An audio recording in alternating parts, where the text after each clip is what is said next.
Good evening, everyone. Before I begin the prayer, I want to express my thanks to Tommy Darsh and the Board of Directors of the National Black College Alumni Hall of Fame because I was inducted into the Hall of Fame in 2008, so I'm still saying thank you very much. Because I believe in unity and oneness, will you join hands around the table? If you're not eating, just take a moment because we're more of a family. We're a family tonight. And many of us have been attending these gatherings for a very long time. And we are very happy to be in this celebration tonight. So let us pray. Our Father, Mother God, God of all creation, and even as we represent many spiritual communities tonight, we know that we're here in our unity of purpose. It's always good to just say thank you. And we thank you tonight for Tommy, whom we lovingly call Tommy, for this board, for the sponsors, for the volunteers, for the staff, everyone who helped to make this evening the success that we already know it is. And tonight, we celebrate the past, the present, and the future. Because when we look back at our ancestors, we look back at how we have come through many dangers, toils, and snares, and yet we are still standing.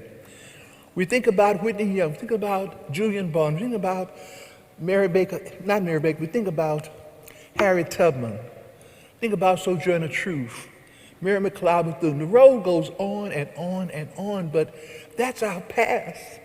And how grateful we are for those who stood the test, on whose shoulders we are standing tonight. And for those in the present, those who are being honored tonight for their various areas of work, we give thanks because they picked up the torch and they decided that we have to continue the work that was begun so many years ago. And the future with these young women and these young men who are in this program, who are queens, we have so much to say thank you for the past, the present, and the future looks good. And so tonight we gather, we join hands because we are one in the spirit. We're together as a family. We bless everyone in this room. We bless this hotel and those who put it together so we could even be in the Hyatt tonight. It's just so much to just say thank you. We thank you for life tonight. Thank you that we are alive and well and able to say thank you. Thank you, God, so much for everything. And even as we have eaten this food which has blessed our bodies, and yet we know as we continue in this program, nothing but divine order will come forth. And we know that as we pray this prayer, all is well. All is well in our lives, all is well in our affairs, and all is well in the work we have to do. So tonight, fulfill your dream. Let the dreams of others touch you so that you know that we are here by divine appointment. We each have something to bring to the table. So tonight, from this occasion, from seeing these wonderful inductees, from seeing these young people, from remembering the past, that all of us remember that we too have a dream to fulfill because God made us all for the purpose of bringing something beautiful to humankind. For this, we're so grateful. We're just so grateful that we pray this prayer for every teacher who ever walked and talked and told us that life is beautiful and life to be lived. Thank you, God, so much. In the name of every teacher that has ever spoken to any one of us and brought us to our spiritual understanding, we simply say, thanks, God. Thanks, God. Thanks, God. And so it is.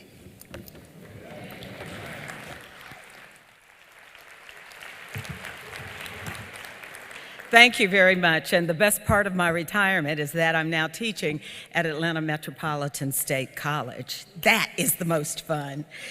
It is so good to be here tonight, and thank you all for letting me return to the stage. Now, you know how I love me some Tommy Dorch. I mean, what he's put together here tonight to honor historically Black colleges and their alumni is absolutely amazing. So let's just pause for a brief moment and give Tommy a round of applause that he deserves.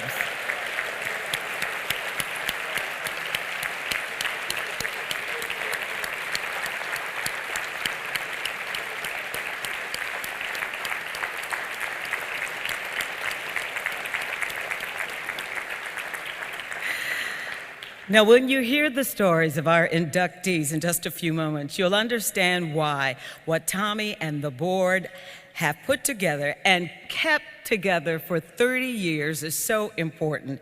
Where else is this story being told? I want to thank the youth group, Video Blankets, for the wonderful pre-reception musical interlude. And now here to bring greetings are several distinguished guests. First, we'll hear from the Honorable Fulton County Commission Chair, John Eves. Mr. Eves.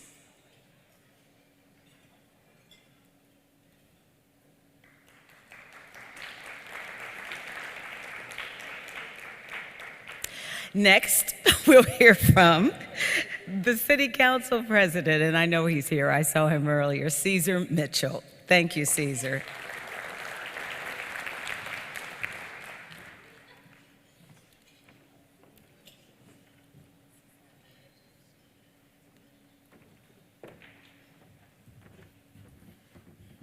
Well, good evening. It's really great to see all of you, and I will cover for my good friend, Chairman John Eves. I'm sure he is somewhere very important. And I'm also sure he will hear from Tommy Dortch and probably more importantly, Carol Dortch later this evening. So I'll just tell you in advance, I know he is in trouble. It's my pleasure to bring greetings to all of you on behalf of the City of Atlanta, and certainly to celebrate this 30th annual National Black College Alumni Hall of Fame. This event is so special to me for a couple of reasons. Number one, Tommy Dortch. He is a good friend, and as Monica said earlier, really is the driving force behind this event, the driving force behind its purpose, and certainly the leader of a band of people who believe in our HBCUs. So I certainly salute Tommy and really call him a friend. I'm also here because this is really a wonderful opportunity to see people that I don't get a chance to see so often. It's a great opportunity to interact with folks I've never met before. And it's a great opportunity to just interact with folks I love seeing every day because we're all working together in the struggle. This event is also special because it really symbolizes four things for me.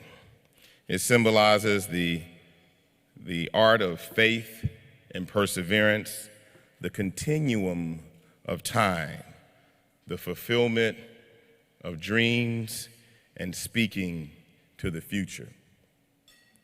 The faith and perseverance represented by so many people who are here in this room, whether it's John Maupin or John Wilson, whether it's Ambassador Young, or whether it's someone like Elizabeth Omalami who's here.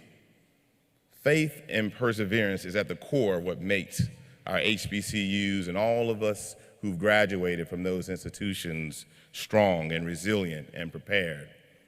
I think about my uncle, Dr. Albert Sloan, who after getting the call to lead Miles College took it from a school in Fairfield, Alabama that was ready to be closed and turned it into an institution that today is strong and vibrant and educating young African-American men and women who are ready for the world.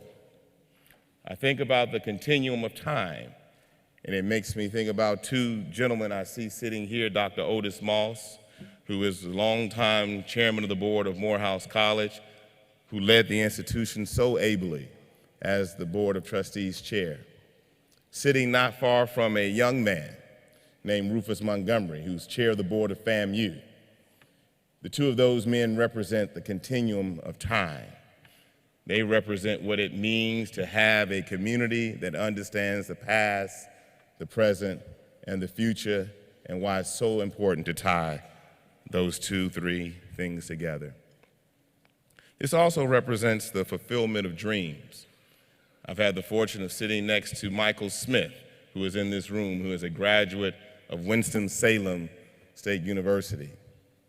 And while he is my frat brother, there's more. He started working at the Hyatt hotels, correct? The Hyatt hotels, 37 years ago as a busboy. And I guess when you're a busboy in a hotel when you're in college, you're not just a busboy, you're doing everything that no one else wants to do. But now he's a general manager of the Hyatt Hotel in New Orleans. The fulfillment of dreams. And then I had the wonderful opportunity to speak to the queens and their guests and escorts here from all of our HBCUs just before this event started. They represent all that it is that we invest in our young people. They represent the fruit that our HBCUs are trying to produce every day with the support of organizations like the Hall of Fame. These young men and women are speaking to the future, and it is our job to make sure that the future answers back. So with that being said, I want to take a moment to congratulate all the inductees who will receive awards tonight and be inducted into the Hall of Fame.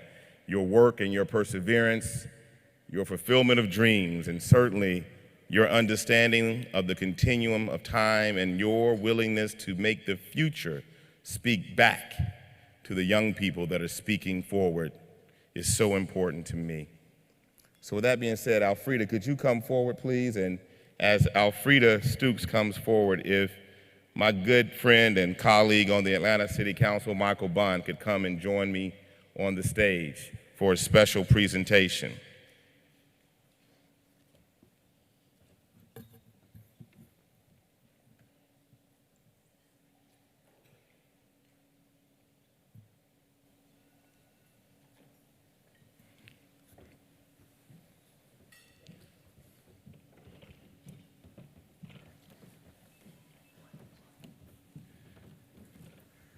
We thought it not robbery to honor this special occasion and to honor the work of this organization. And so if Tommy Dortch could come forward, we'd like to present to him a proclamation from the Atlanta City Council. It is extended to him as the leader of the National Black College Alumni Hall of Fame on its 30th anniversary, and he accepts it, of course, on behalf of all the men and women who helped to lead this organization, guide this organization, and to provide support for this organization. And I'll just read one whereas, and then I'll read the final clause of resolution, and certainly allow Councilmember Bond, Michael Bond, to say a few words if he'd like.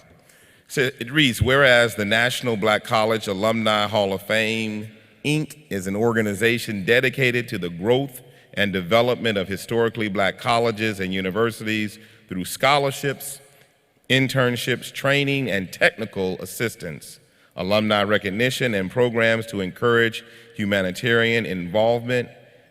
Now therefore be it, we, the members of the Atlanta City Council, do hereby proclaim this, the 25th day of September, as National Black College Alumni Hall of Fame Day in the city of Atlanta. This proclamation is signed by me, Councilmember Bond, and all members of the Atlanta City Council. Thank you, Tommy, for all that you continue to do.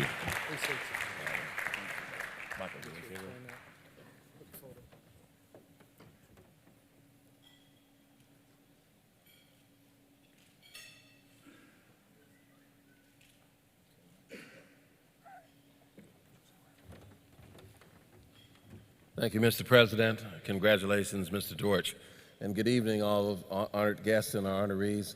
And congratulations on the good work that the National Black College Hall of Fame continues to do to highlight the efforts of our institutions. It was over probably just shy of 150 years ago that many of our institutions have climbed out of the dust, forged by the hands of former slaves and good individuals from around the country who capitalized those institutions. It tonight represents the fruit of the work of all of those fine schools, all of those fine people who thought it not robbery that we, African Americans, can take the effort to educate ourselves. Tommy has made that real tonight in the form of the honors that he's going to place upon the honorees. Myself and President Mitchell, associated with probably one of the greatest and best colleges there has ever been, the Morehouse College.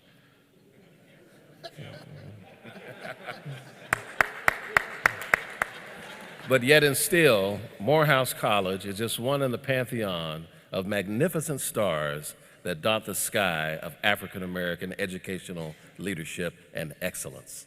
And it's because of that excellence that all of us can be here today, that we can hopefully uplift and reach back to the children in our community to inspire them again to patronize our institutions, and for those of us who've been blessed to continue to financially contribute back to those institutions so that we can continue the good work that only African American schools can do for African American children. So, Mr. Thomas W. Dortch, Jr., congratulations. Thank you and high praises to you, sir. We're indebted to you for your effort and your keen vision in making this all happen. Thank you very much. This ceremony would not be possible without the support of our very special sponsors. Bringing greetings this evening will be Lysandra Boykin with Delta Airlines, Peter McMahon, the Hyatt Regency, Atlanta, and Regina Edwards with Wells Fargo, who have supported this organization for many years. They have been loyal to our mission, and we salute their commitment to the community. Please give them a round of applause while they approach the stage. Well, right now, due to scheduling for President of Morehouse College, we will now induct the education recipient, Dr. Robert Franklin. And to present this is Dr. John Wilson, President of Morehouse College.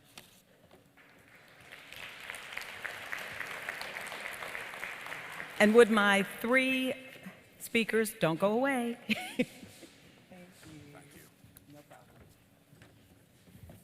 Good evening.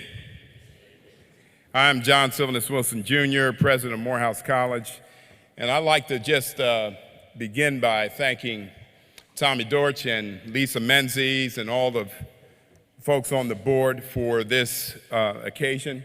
Morehouse is in the house tonight. The elected officials, John Eves, Caesar Mitchell, and Michael Bond, are all Morehouse men. We have a former iconic Morehouse board chairman and Otis Moss Jr. here, Morehouse trustee Ambassador Andrew Young, a Morehouse dad, and hornblower Najee is in the house from Morehouse Medical School. Yeah, Najee, all right. From Morehouse Medical School, John Maupin and Regina Benjamin. But my job tonight is to present President Emeritus of Morehouse College, Robert Michael Franklin. Now, I want you all to know, Rob Franklin and I go way back. As a matter of fact, I was in graduate school with his wife, Cheryl. We had some overlap there. And as head of the Black Graduate Students Association at Harvard University, I threw the party where they met, okay?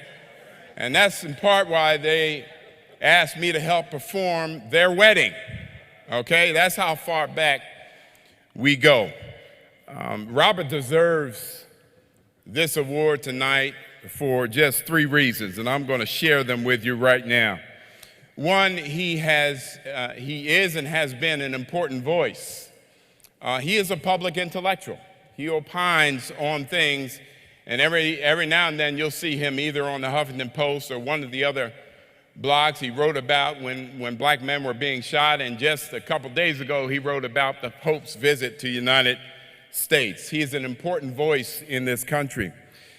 Another thing I'll say about him, his values are very apparent. They are Morehouse values.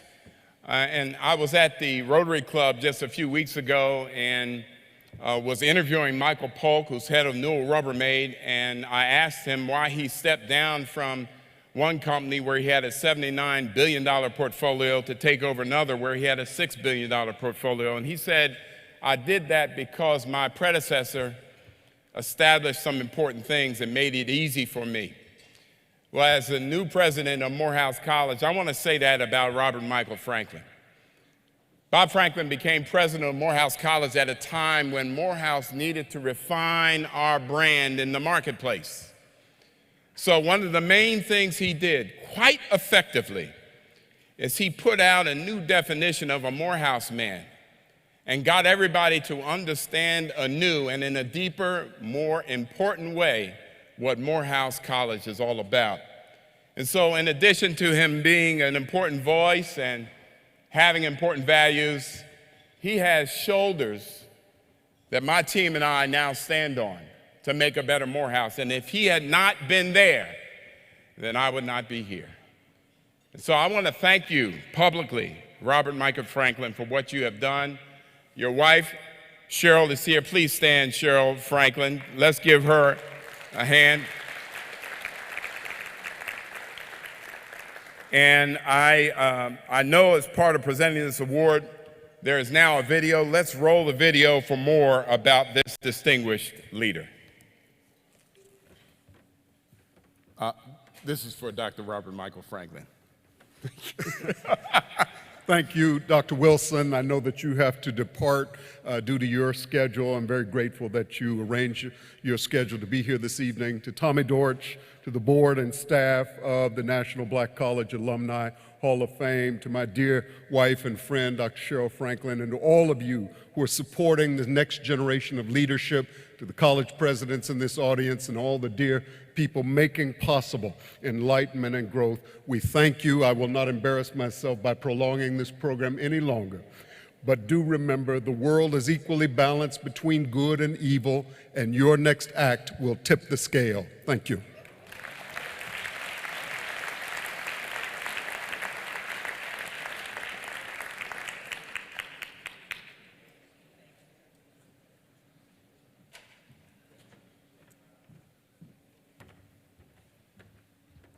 Okay, now it's time to hear from our sponsors. Reintroduction, Lysandra Boykin with Delta Airlines, followed by Peter McMahon from Hyatt Regency Atlanta, followed by Regina Edwards with Wells Fargo. Without them, we couldn't have this evening. Sponsors mean a lot. Let's give them a round of applause.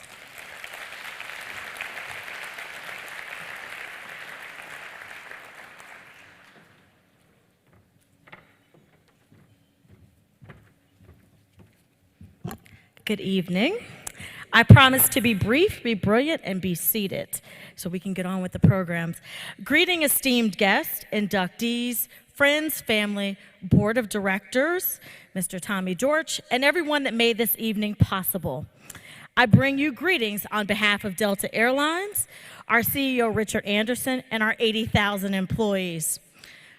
Delta is a proud supporter and sponsor of this organization and our efforts this evening. I'm so honored and humbled to be here this evening as we celebrate mayors, Surgeon General, who happens to be my soror, inventors, musicians, college presidents, professional athletes, and many others that will be inducted into the Hall of Fame. At Delta, we have a slogan called Keep Climbing. And this organization demonstrates the climb as you preserve and highlight the accomplishments and contributions of historically black colleges and universities. The individuals that will be inducted this evening demonstrate their climb in their career. But not only in their career, but always reaching back to make sure that others are climbing as well. So proud to be here on behalf of Delta. Thanks for your climb in each of your careers. Keep climbing and have a good evening. Thank you. I'm Peter McMahon. I'm the general manager of this hotel, and it's such a privilege and an honor to again host the Hall of Fame weekend here at our hotel. You know, Tommy's been hosting for 30 years, and for only 1 year is this not being held in this hotel, and I promised under my watch that'll never happen. That happened decades ago. But it's certainly a privilege. I'd mentioned the other day that part of my job there, you have to be selected to come to this hotel, but you also have to pass some local interview objectives. And Tommy is one of the interview opportunities. Before you get this job, you have to pass muster with Tommy Dortch. So I passed, and I appreciate your support. And I'm amazed and with due humility at how much you've accomplished. I think back, this hotel was only 20 years old when you started. Hard to believe 30 years you've been doing this, and it's especially meaningful tonight as President Mitchell spoke about Michael Smith, who we are honoring this evening. And, you know, I used to work for Michael, and Michael's my mentor. And more than that, I consider him one of my best friends. He believed in me and enough to promote me on to, I have to pinch myself to think that I'm at this hotel today. And Michael, from the bottom of my heart, I know I wouldn't be here today without you. So God bless you and all you've done. So it's a privilege.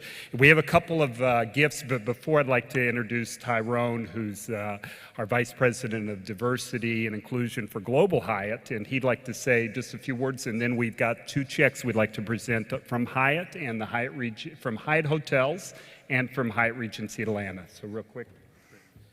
Good evening. I bring you greetings and salutations from the Windy City, Chicago, Illinois. And on behalf of our chairman of the board, Tom Prickster, our CEO and president, Mark Hoppermazium, our 600 hotels, 100,000 employees globally in 60 countries. Michael, we are proud of you. And we thank God for you and all the hard work that you've done down through the years. If it had not been for you doing the work that you've done and the lives that you've touched and helped people to be themselves or to be their best, we thank God for you. We honor you and respect you for that. You are a true man of God. You are a true friend and a wonderful colleague, and we will never forget you for that. So we stand before you today to pay tribute to a wonderful man, and it's a Hyatt family member of ours. So we're here, we're proud, and we're honored to be here. But we also wanted to leave just a token of a small appreciation in your honor this evening. So Peter? Okay. So it's a privilege that my trusty Senior Sales Manager, Renika, we're presenting a check, Tommy, for $1,000 from the Hyatt Regency Atlanta. And then we also give $1,000 from the Hyatt Corporation in Michael's name from Chicago, Illinois. So, God bless you. Thank you. It's great to be in Atlanta this evening. It's great to be in Georgia this evening. I'm Regina Edwards, Senior Vice President and Head of Supplier Diversity for Wells Fargo. But more than that, I'm a native Georgian from Thomasville, Georgia, and it feels good to be at home. I want to take a moment to congratulate this year's Hall of Fame inductees who have worked so hard in their respective fields and greatly deserve the honor tonight. In particular, I'd like to thank this year's business inductee, Janice Howard, who is not only a fellow Aggie from North Carolina A&T State University, Aggie pride, but is also the founder and CEO of Act One, which provides valuable HR services to Wells Fargo. Let's give it up for Janice at Act One.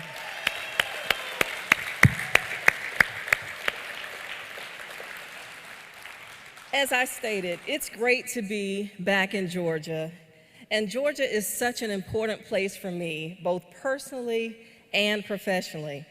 But it's also an important place for Wells Fargo as a company. We have nearly 7,000 team members in Georgia. We have more than 350 locations all across this state. And last year, I'm proud to share that our team members here in Georgia spent more than 30,000 hours volunteering in the community. Wells Fargo team members who are here tonight, give me a little bit of shout out so we can recognize you. Thank you for your efforts. In addition, Wells Fargo made more than $8 million of charitable contributions last year in the state. We are invested in Georgia at every level, and we are invested for the long haul. Now, as I mentioned, I am the Senior Vice President and Head of Supplier Diversity at Wells Fargo. Our supplier diversity effort ensures that our business is run by and supported by minority, women, LGBT, veteran, small, and disabled businesses. And I'm proud to announce that in 2014, Wells Fargo hit a milestone of spending with diverse businesses. We exceeded $1 billion of total spend with diverse businesses, and we're very excited about the future. At Wells Fargo, we know that when we invest in the communities we serve, we win, and the community wins.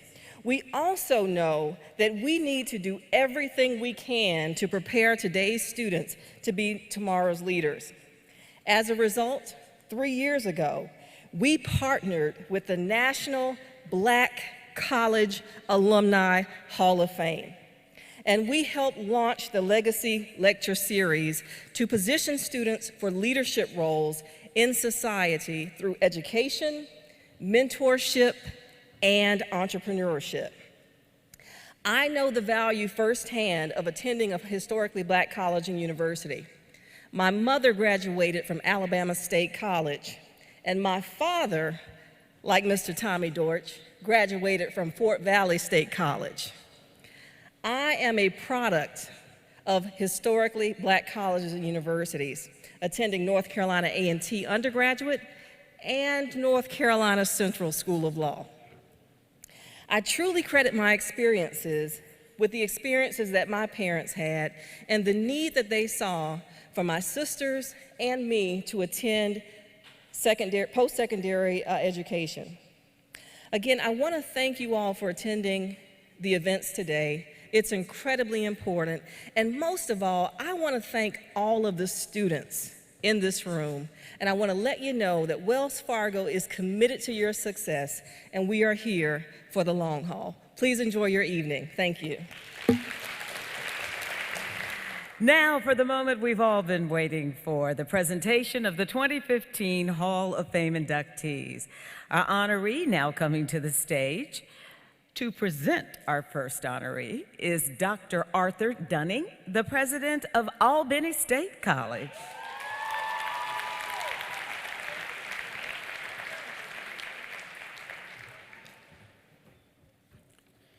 You are about to meet an extraordinary family, the Jones brothers of Albany State University. They're in the category of athletics. The Jones family is believed to be the only family to produce 6 brothers who play professional basketball, including 4 who played in the NBA. Let's learn more about this family, the legendary Jones brothers. Oliver, Melvin, Wilbert, Caldwell, Major, and Charles. We will now see them in a video.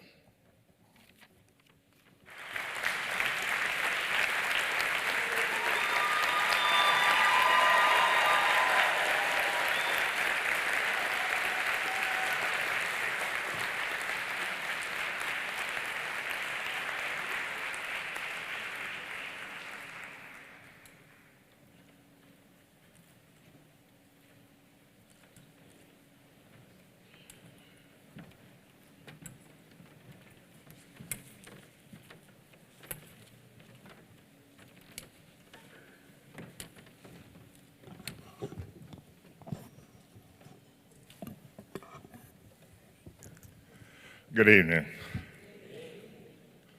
I'd just like to thank Robert Deutsch. Thank you very much for this prestigious honor. I also like to give out a special thanks to Prince Brown, who worked tirelessly on behalf of the Jones family. And also, Albany State, you're in the house along with the Jones. Now, there was a Jones at Albany State from 1961 until 2000. And I do know that Morehouse, Fort Valley, all of you guys, y'all was glad when we left. Because you fell victim several times. But this, this is it's a family tradition. Caldwell and Melvin are not here. They passed on.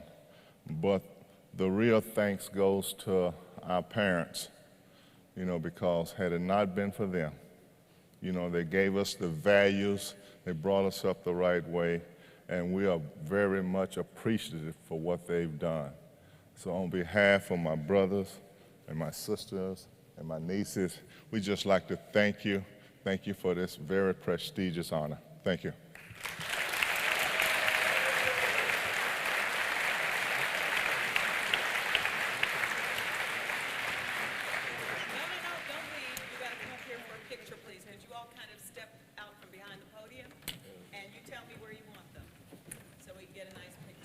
Short people in the front, please.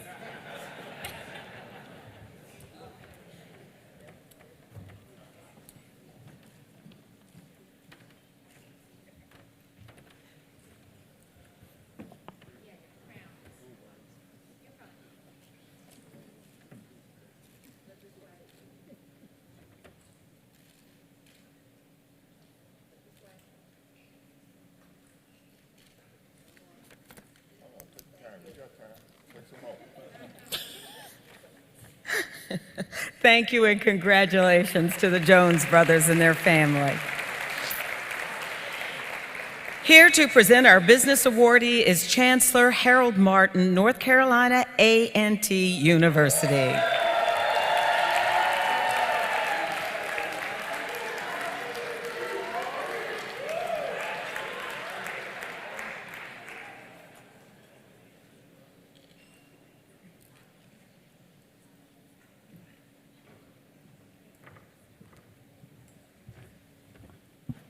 Good evening.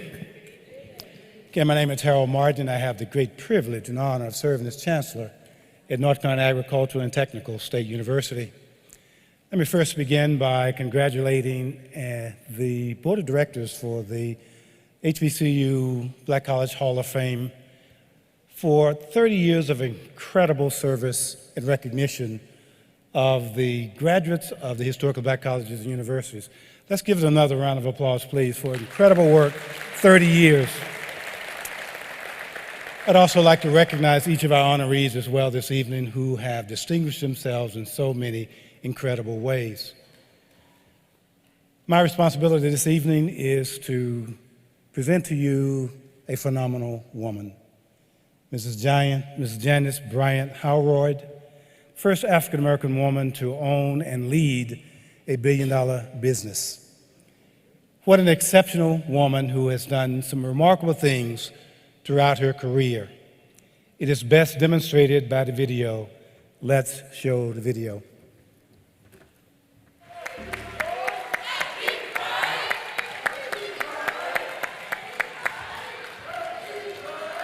Hey, my mom cancer. My Lord and Savior Jesus Christ brought me here, even as so many of you have escorted the journey. To all of you, I am truly thankful. Standing before you this evening, I am so honored to have my mother with me.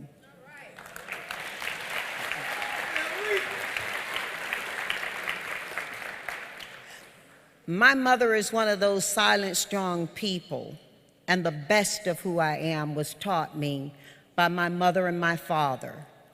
In thanking you, I must thank my mother. Number one, for giving all 11 of us the same father, who she was married to. There are some amazing things that happened in that Bryant household. Some of them are at those tables with our friends. Most amazing for me was that Mom and Dad gave us two things. They gave us education is freedom. They taught us that. I'm an old lady. It meant a lot back then. They also taught us that we could work together as a family. And so people continue to be amazed when they see North Carolina A&T State University educated brothers and sisters working in the same company, delivering global solutions for workforce across this world.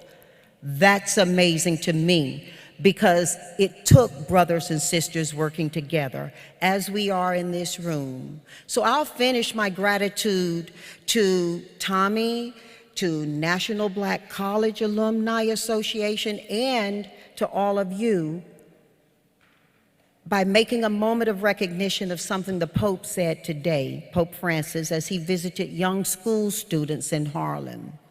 He encouraged those students and their families and community who were present that it is beautiful to dream of freedom. It is also beautiful to fight for freedom. Thank you for being in this fight for freedom, because Mom and Dad taught us education is freedom. God bless you all.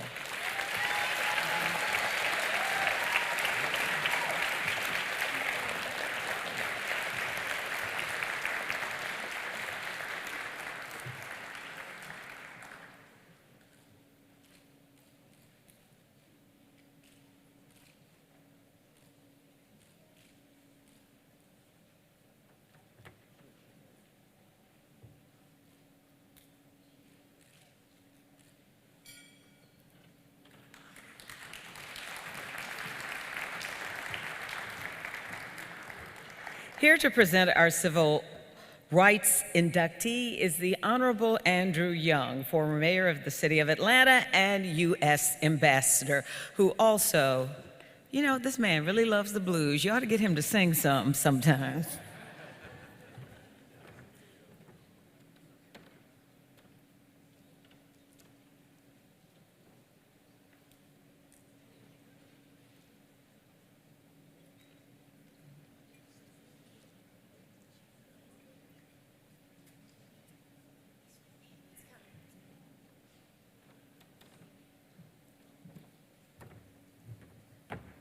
And now our wonderful friend, the man originally from New Orleans, Louisiana,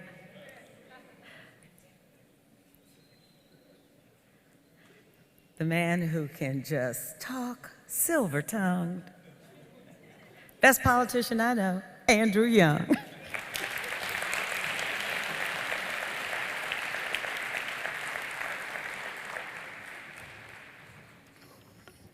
You know, the civil rights struggle is multi-generational. None of us got where we are by ourselves. There were parents and grandparents and aunts and uncles and preachers and teachers. But it's amazing when one comes along that just seems to bring it all together and focuses on the needs of the least of these God's children. Elizabeth Omalame is the daughter of Hosea Williams. And without Hosea Williams, there might not have been a Martin Luther King or an Andrew Young. Hosea Williams was certifiably insane. He decided that at 16, that he had to go to war against racism. He went to war, and in a direct hit in the foxhole, everybody was killed but him. And he came back and decided that God saved him to save his people. He gave his life for that, but he also raised some wonderful children. And one of the children who serves the poor and who is Mother Teresa in Technicolor, in living color and vibrant rhythms, is Mrs. Elizabeth Omalame, who is the daughter of Hosea Williams.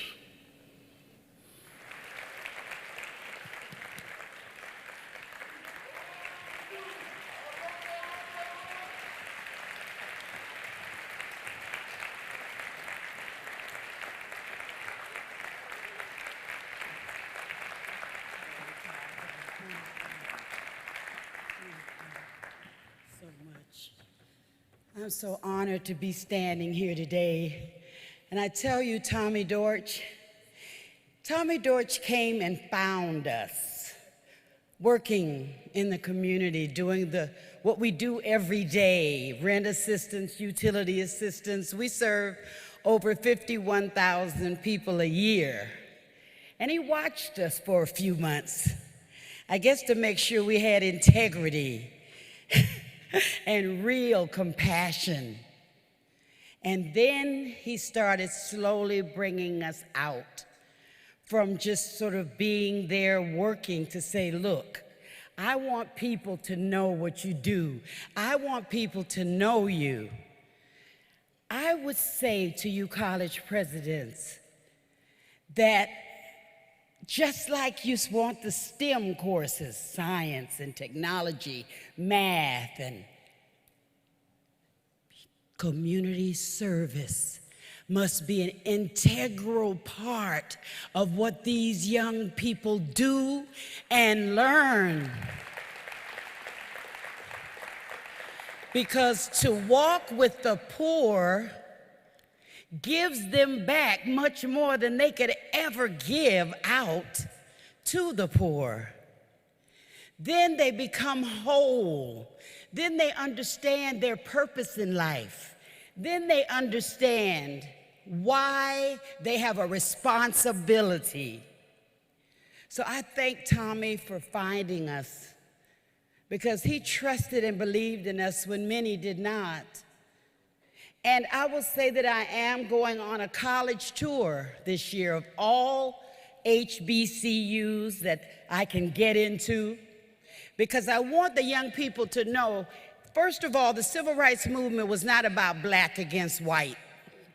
I know just as many whites that died, Uncle Andy, and gave their lives as blacks.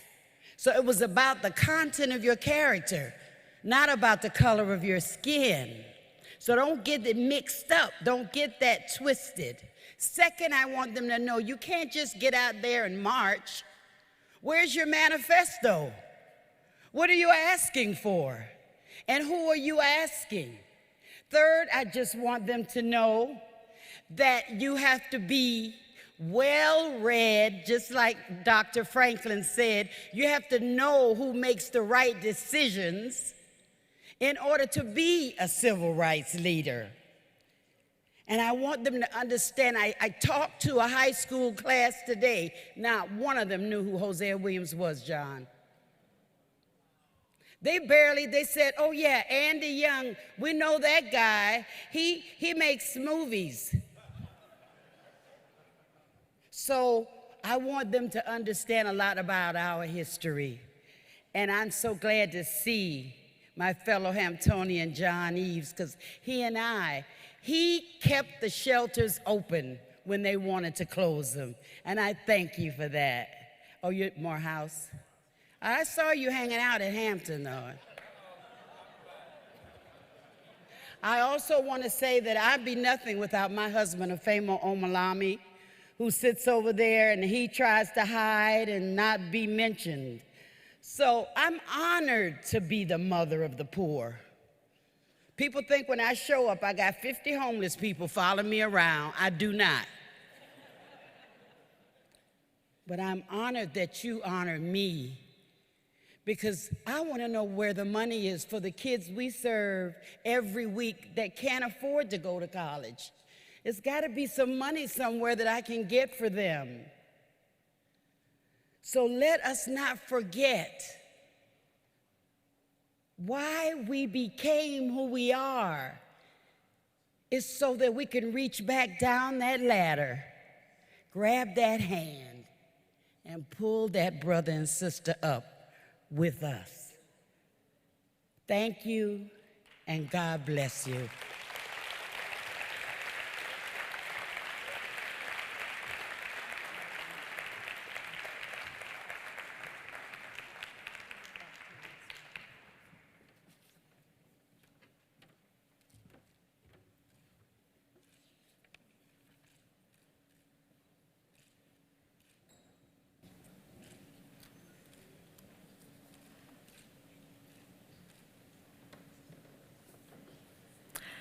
Now, while Ambassador Young is up here, I'm going to have him already go on and present our Faith and Theology inductee. And after that, we will hear from the chair of the Fulton County Commission, who's also a theologian. Yes, he is, John Eves. So hold on.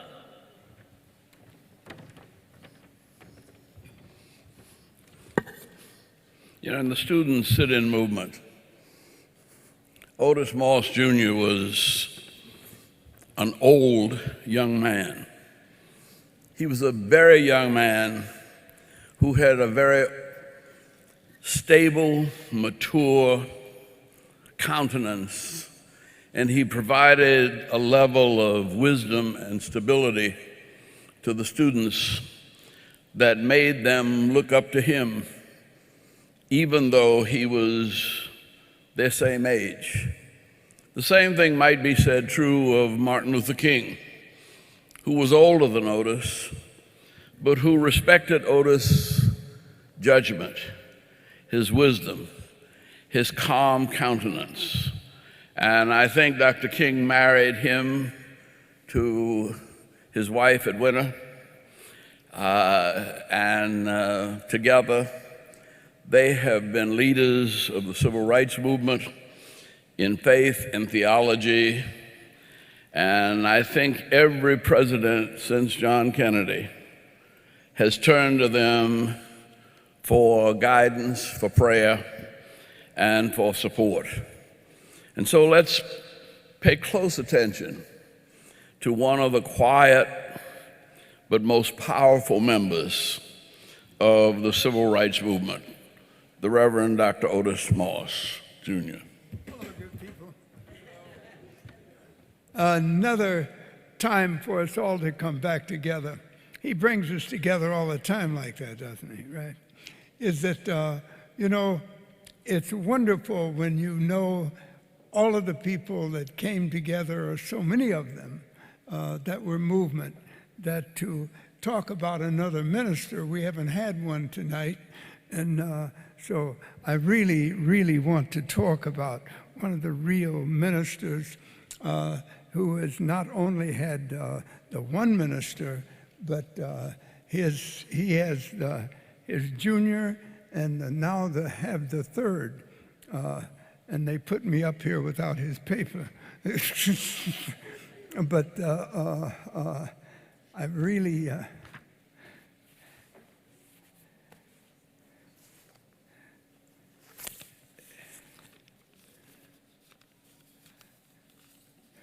we had a little upset on this one, and so we'll get it straightened out.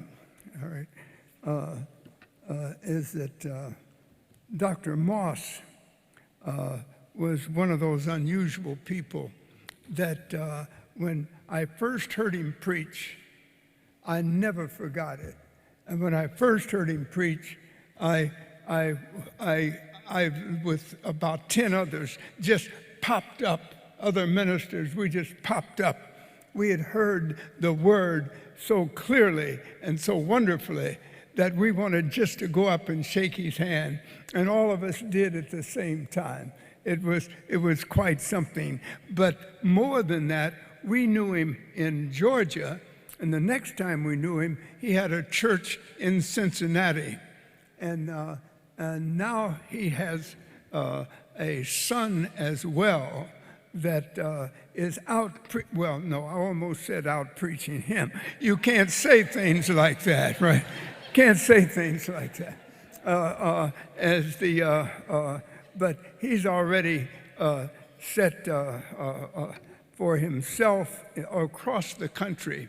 He's preached everywhere, and his father has helped him because he knew what it was like when he started, so he wanted to make certain his son made it, and he has made it.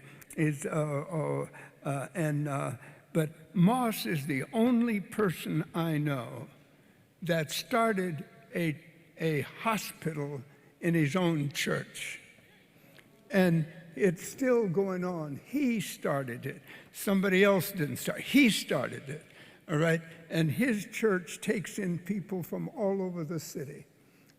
He is the kind of person that if there's an opportunity to do something, no matter how big it is or how difficult it is, he will get it done.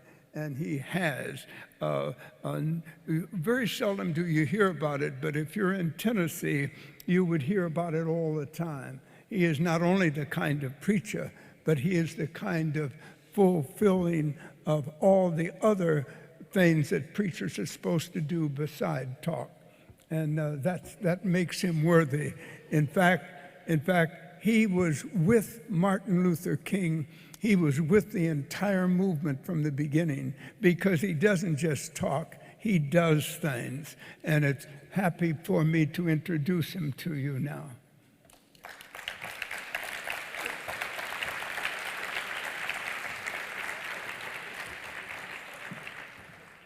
All right, my brother. All right. You can take it from here. Thank you, my beloved friend, C.T., our beloved friend, Ambassador Young, both of whom have been friends for more than 50 years. I want to thank Edwina, my wife of 49 years.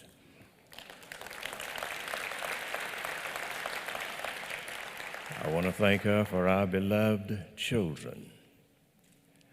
Our oldest son came to Morehouse and majored in Spelman and left early, entered the Navy, and is now a supervisor in an energy company. Otis III, before him or after him, Daphne at Spelman, graduating with honors against the odds. Otis III, who teaches me now and all of us, was Student Government Association president at Morehouse. But let me quickly say that I came to Morehouse at the age of 17 without a mother or father,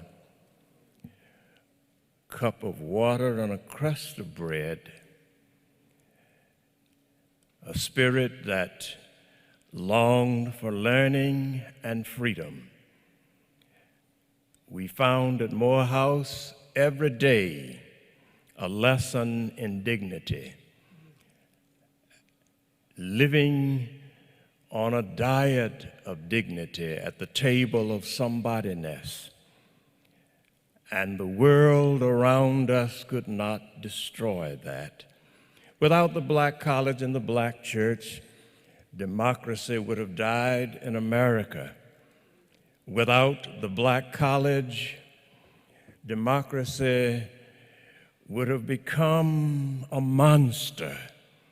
Without the black college, black colleges, for the most part, practically all of them, save for one or two, were born under difficult circumstances in the midst of blood and lynching. They were created and presided over by colored folk and Negroes, and black folk and African Americans are losing them. The black college is the conscience of academia and the soul of America. I shudder, I tremble, I weep when I entertain, even for a split second, what this nation would be without the black college. Thank you, Brother Deutsch.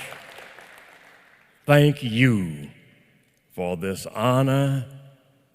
Thank you for what you do and for that great cloud of witnesses surrounding us tonight, pushing us and driving us on. Thanks be to God. Amen. You may not know it if you're a visitor from out of town, but Fulton County is the largest of the 159 counties in the state of Georgia. And the man who heads the commission, and I wasn't kidding, is a theologian.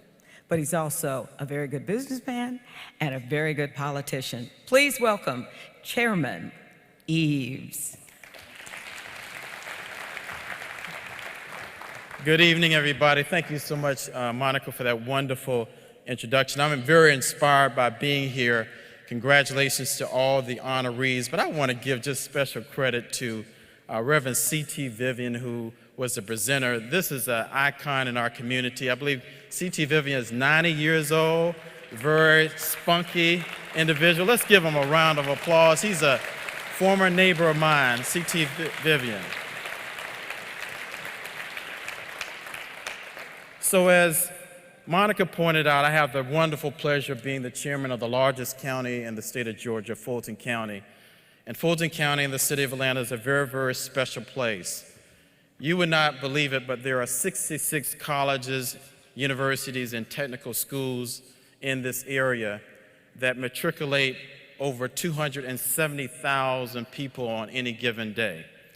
And among the 66 plus colleges and universities, head and shoulders among them are ITC, Clark Atlanta University, Spelman College, and Morehouse College. And as a result of those HBCUs, along with some of the other institutions here, we matriculate the third highest number of African Americans who are seeking a bachelor's degree in the entire United States. And it's because of HBCUs that there is a diverse political landscape right here in Atlanta, where you have the mayor of the city of Atlanta who is an HBCU graduate, the president of the city council, an HBCU graduate, and the chairman of county government who is an HBCU graduate. And let us be clear, Elizabeth, thank you so much for the upgrade, but I am a Morehouse man, a Morehouse graduate. And it's because of the Morehouse graduate training, as Dr. Moss pointed out, I have come to this position to see this as an opportunity for service in terms of addressing, among other things, the incredible pipeline from people who are dropping out of school and ending up in our criminal justice system. And it's because of my passion and because of my training at Morehouse College and my concern of our community that I'm addressing those issues and others as chairman of Fulton County. But I'm also not putting my money where my mouth is. I have a son who graduated from high school 2 years ago, from Mays High School, and guess where he is now? He's at Morehouse College. He's the 16th person in the Eves family who has gone to Morehouse College. So my friends, I'm a proponent and a champion, not just of Morehouse, but HBCUs in general. Congratulations to all the honorees. Tommy, thank you so much for having this wonderful program here for the past 30 years, and may it be more years to come. Thank you so much. Ladies and gentlemen, have a great evening.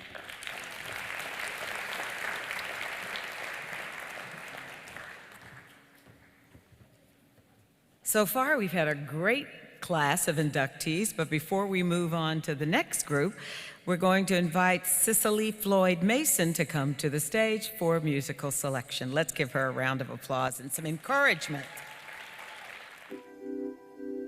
Y'all can just snap just a little bit. All right?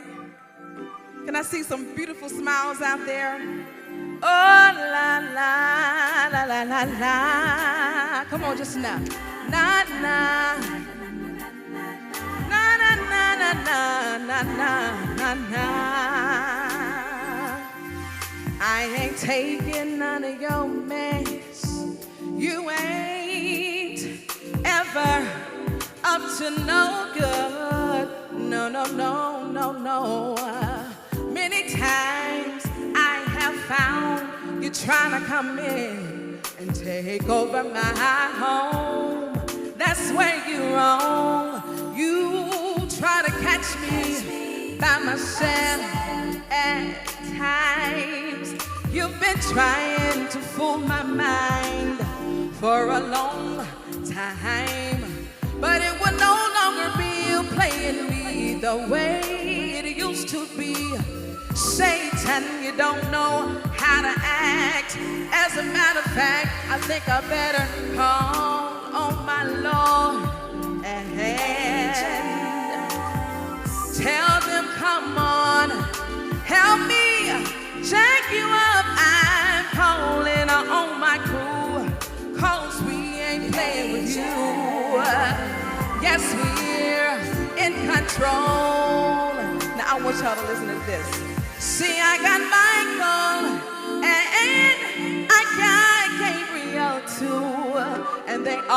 know what to do when it comes to you.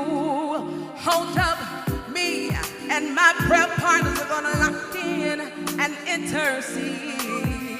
And we always know we've got the victory. Though you're lurking everywhere, I'm gonna stay right in my word and fast and pray, fast and pray. That is the only way I'm gonna guard my heart, cause you can't have no part of me, cause I belong to G.O.D. and he lives inside of me. That's the way it's gonna be. Call on my Lord, tell them, come on, help me jack you up. I'm calling on my crew, cause we ain't playing with you. Yes, we're in control. Come on, snap your fingers. I'm gonna call on my Lord and tell them, come on, help me jack you up. I'm calling on him, calling on him, calling on him, calling on.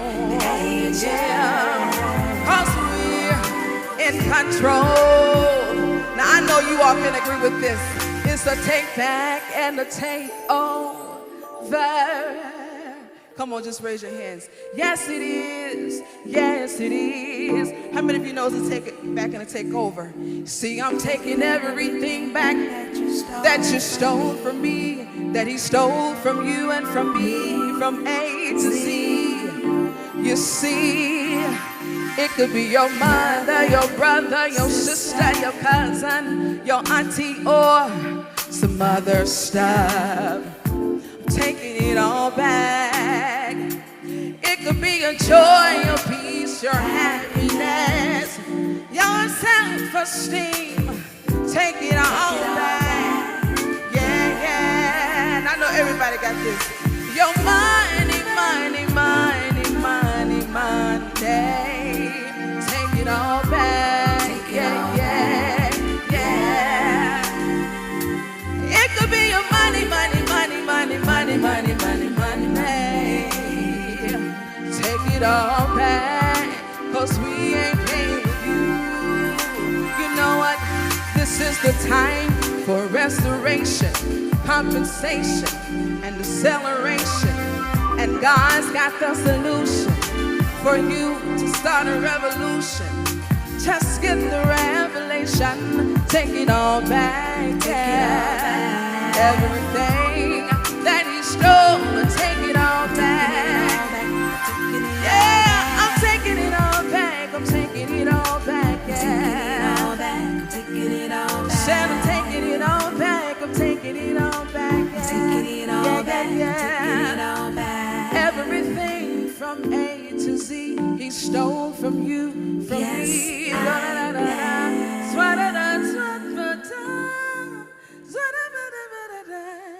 Yes, I am.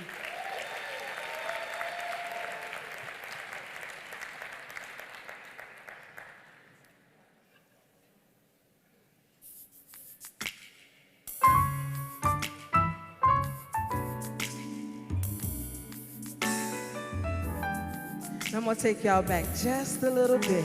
And this is my rendition of I Won't Complain. I've had some good days, and I've had some hills to climb, and I've had some weary days.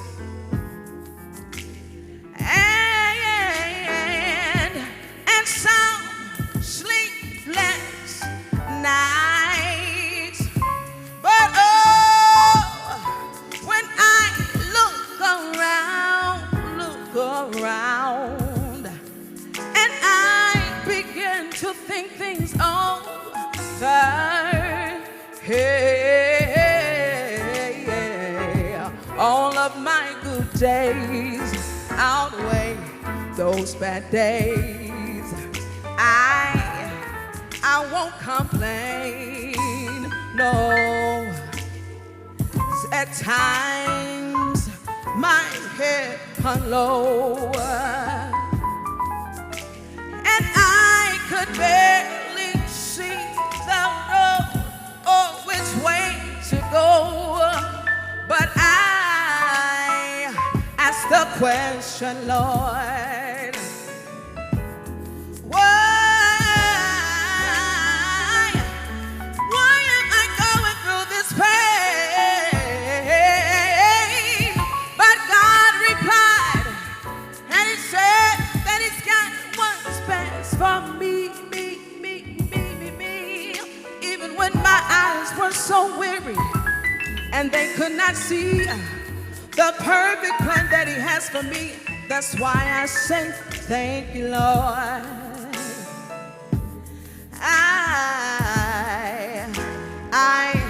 I won't complain, no. God has been good to me. Hey, He's been so real good to me. More than you, or this world could ever be. Said He's been, come on, just raise your hands. He's been so good to me. Said it's right, all of my tears away, and He turns all of those darkest hours, all of those midnights into sunny days. That's why I can say thank you, Lord, for being there for me. Thank you, Lord, through all of my difficulties, 'cause in every situation I found the opportunity to grow. I won't complain, no, no, no, no, no, no, no, no, no, no, no, no, no, no. I won't complain. Da da da da da da da da. No, I won't complain. Thank you, Lord, for being there for me. Yeah, yeah, yeah. I won't complain. No. God bless you. I have CDs in the back. I would love for you to support. God bless you. Thank you so much, Mr. Dorch.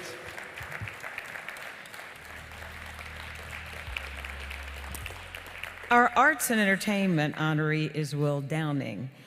The award will be presented by Will Packer and will be accepted by saxophonist and flautist, Mr. Najee. Please welcome Will Packer to the stage. All right, good evening. How y'all doing? Come on, don't act like that. How y'all doing? God woke you up this morning? Huh? You here right now? Somebody not here right now. Somebody wanted to be here and they not here right now. I'm gonna ask y'all again, how y'all doing? Come on now, let's get it together. Let me tell you something about the National Black College Hall of Fame. Listen, here's what they do to us a lot of times. They tell you, you gotta be successful. And this is the line for success right here. And then when you get up to that line, they tell you, oh, no. This is the line for success. You got to work a little bit harder. Then guess what happens when you get up to this line? They tell you, oh, success is way down the road over there. So that means that we have to define our own success. We have to define success for ourselves. The reason I'm proud to be up here and proud to be a chairman for the weekend is because Tommy Dorch understands that. See, if we don't celebrate us, guess who's going to celebrate us? Guess who's going to go out and say black colleges are important? Guess who's going to go out and say Morehouse and Spelman and Hampton and North Carolina A&T and, of course, the mighty Florida A&M University? Guess who's going to come out and say you need to go and support those institutions? Nobody.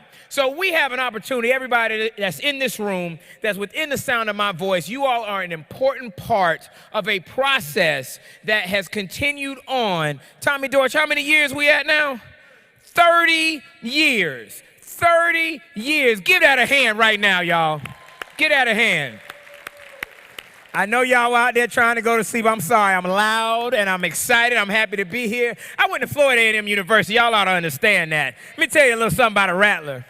Even if it ain't but one rattler in the room, we make it loud enough so you think it's a bunch of us. I see my sister over there striking and striking again. Yes, ma'am. But I am here. I'm here and I'm honored to be here because I'm going to present the award to Brother Will Downing for arts and entertainment. I'm so blessed to have received this award last year. I'm so very proud to be a member of this Hall of Fame. Let me tell you something real quick. Will Downing, y'all know him. He doesn't need this, but I'm going to just read it. He's an American singer, songwriter, producer, known in the contemporary jazz world for his rich baritone vocals and his interpretations of R&B and pop classics that stretch back into the early 80s. I'm told we have a clip on Brother Will Downing. Let's check this out. Without further ado, you know you got to be a bad brother if they just call you by one name. I don't know what Najee's last name is. Is it Jenkins or what? I don't know. It doesn't even matter. Ladies and gentlemen, give it up accepting on behalf of Mr. Will Downing, Najee. Come on, brother.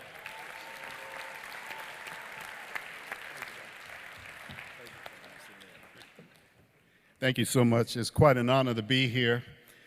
I can't, unfortunately, I'm sorry to say I never had the opportunity to attend an HBCU. I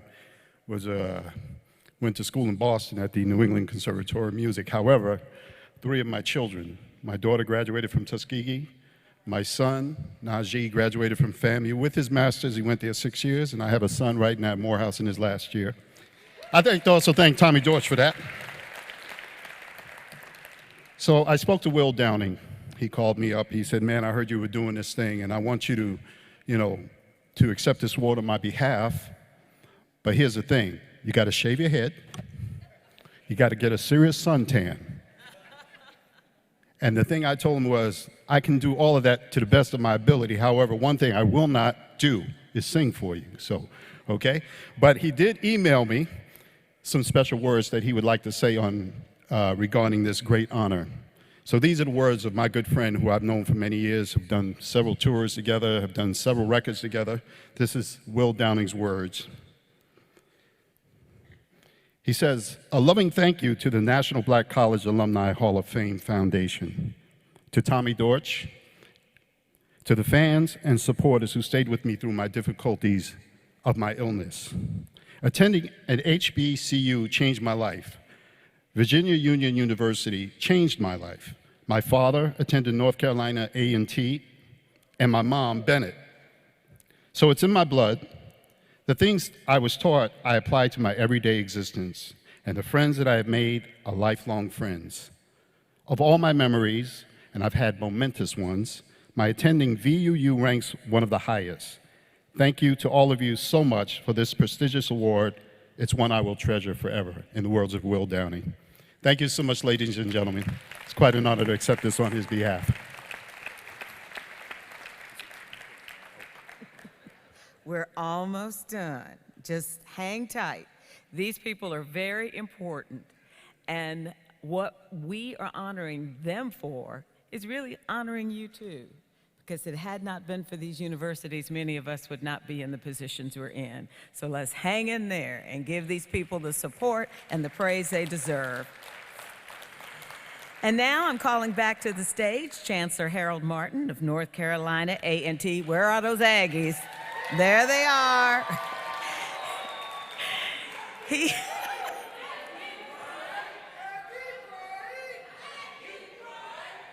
They're everywhere. He's going to induct our government awardee before we all become members of Aggie Pride.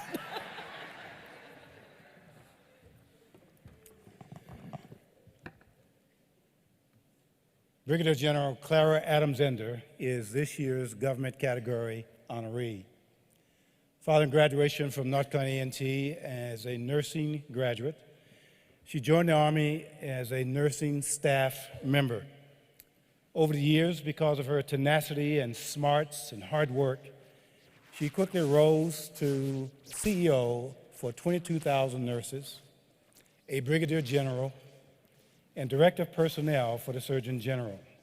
She is indeed an incredible woman. In order for a woman to do well, you must be twice as good as a man in order to be considered half as good. Luckily, that was not difficult. I spent some years being an enlisted woman. I was enlisted when I came into the Army in 1959, and I went on to be an officer and started out as a basic staff nurse and ended up being chief of the nurse corps. And I tell youngsters till today, if you want to influence things, get in charge of it. You can influence most anything. Finally, I'd like to say that I am privileged, and as I said before, very privileged to have gone to an HBCU. When I went to an HBCU, I couldn't even spell HBCU. But I learned there, along with a lot of us who'd come from the country at that time, with the red mud still on our shoes, that you can learn a lot of things from a lot of dedicated people who come to see you do better. So I'm grateful to HBCUs because I learned my basic foundation there. You see, your foundation is what you build on from there up. And that's where I started there, and I'm very proud to have been there at that point. Thank you very much for having me here this evening, and I wish you well, always. Yeah.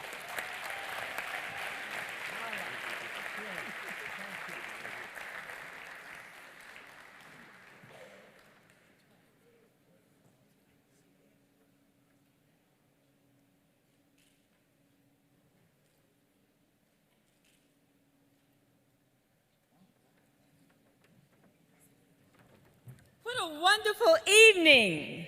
30 years, count them, 30 years of celebrating the best that is among us. And every time I'm here, I leave full remembering and the fact that there is such greatness among us. And so Tommy Dortch, you know I love you.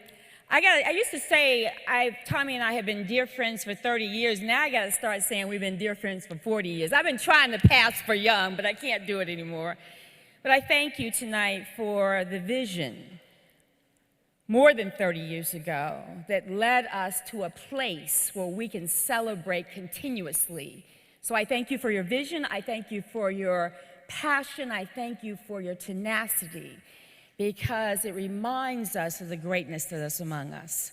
And therefore, it is my privilege tonight, my special privilege, to present to you the Chief Judge of the Supreme Court of the state of Oklahoma, Chief Justice Tommy Colbert Sr.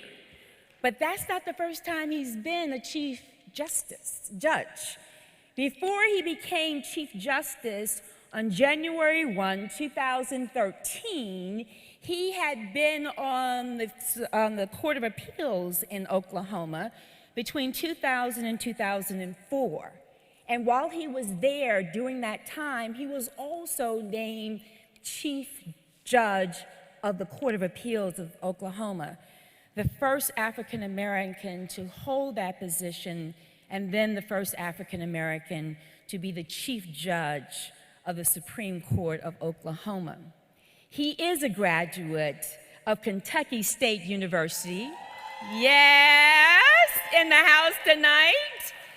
And I am just amazed that he has time to be an entrepreneur, owning restaurants in Oklahoma, but he is also still involved in track and field at a master's level.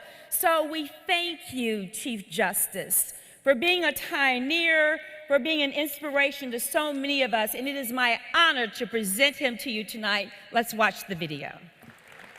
Judge Hatchett, thank you for such a gracious introduction. You know, I came from Oklahoma, which most of you think is the West, but really was part of the South. And I was at a school in the southern part of Oklahoma where one of the athletes that evening was dancing with a girl, a white lady, and the next day she got kicked out of school. And I said, you know, I need to go somewhere where I have someone that cares about my well-being. So I ended up at Kentucky State University. And I want to acknowledge my wife, Dr. Doretha Colbert, who we've been married for 44 years, celebrating our anniversary this year. I want to also thank the members of Kentucky State University and HBCU, because but for them and for you, I would not be standing here today. You know, on Tuesday, I had the opportunity to, with the Mother Justice, to swear in about 350 new lawyers in the state of Oklahoma. And as I looked out into the crowd, there was only 3 African Americans.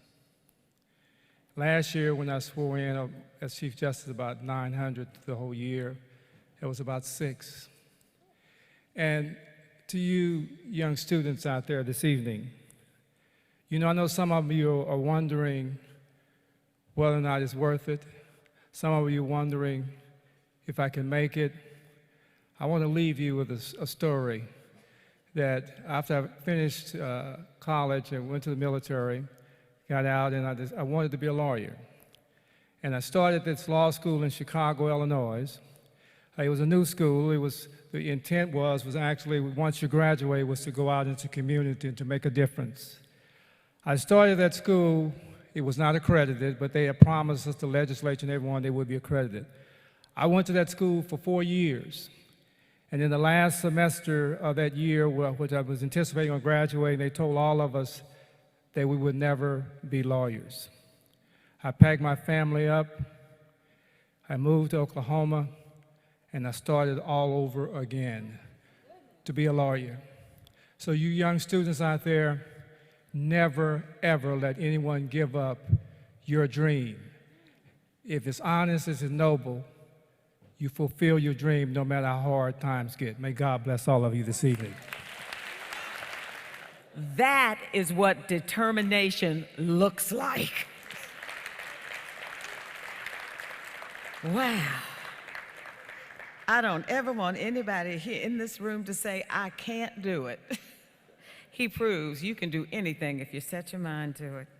Well, here to present our medicine awardee is Dr. John Moffin, former president, Morehouse School of Medicine. Come on down. And yes, he was also at Meharry Medical College. Let's hear it for Dr. Moffin.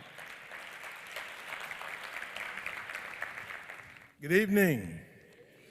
I know what happens late like this. You're trying to say, I hope he hurries up and speaks quickly, and you ask preachers and college presidents, and that's impossible, but I am going to try. Let me first say thank you, as all others have, to Tommy and all that have anything to do with the HBCU Hall of Fame. It's spectacular. As was mentioned, I had the privilege of serving as president of Morehouse School of Medicine, and before that, president of Meharry Medical College, my alma mater. And while that gives me great pride, what I'm most proud of and what has influenced my life and changed my family is the experiences that my wife, both my sons, my daughter, 3 grandchildren now have had. Both boys went to Morehouse College. My daughter went to Spelman. I have a granddaughter that graduated from Spelman. I have another granddaughter at Spelman. I have a grandson at Morehouse College. My wife taught at Morgan State University, Fisk University, and Spelman. All of those experiences have really changed my life. What's more important is I have a great-grandson from the first graduate of Spelman College, my granddaughter. I have a great-grandson, and what I know about him and what he doesn't understand is he's going to an HBCU as well. I have the privilege of introducing Dr. Regina Benjamin, a graduate of Xavier University, with a Bachelor's of Science degree in chemistry. She would then go on to take a very bold step, and that is to enter Morehouse School of Medicine during its formative years, when it was a 2-year school where you'd go for 2 years and then transfer to medical school. She was in the second inaugural class. She went on and finished there with honors and transferred to the University of Alabama, Birmingham, where she earned her medical degree. It was because of the success of her and her fellow classmates that Morehouse School of Medicine was then able to prove to the accrediting bodies that it was worthy of being a 4-year MD degree granting institution. I thank Regina for her boldness and her ability to say, I'll take that chance on the beginnings of an HBCU now that I've had the opportunity to spend time at Xavier. She also holds a Master's of Business Administration degree from Tulane University. She later, after her medical tenure, went on to train in family medicine in Macon, Georgia at the Medical Center of Central Georgia. Dr. Benjamin is founder and CEO of Bayou Clinic, located in Bayou, Lavater, Alabama, is the holder of the Xavier University Endowed Chair of Public Health Sciences. Dr. Benjamin is also a member of the Kaiser Foundation Health Plan in California, and most notably, I'm sure all of you will remember, that she served as our nation's 18th Surgeon General from 2009 to 2013. More importantly, she continues to this day to take care of her patients, those who are underserved. Let's see the video about this wonderful individual and great professional, Dr. Regina Benjamin.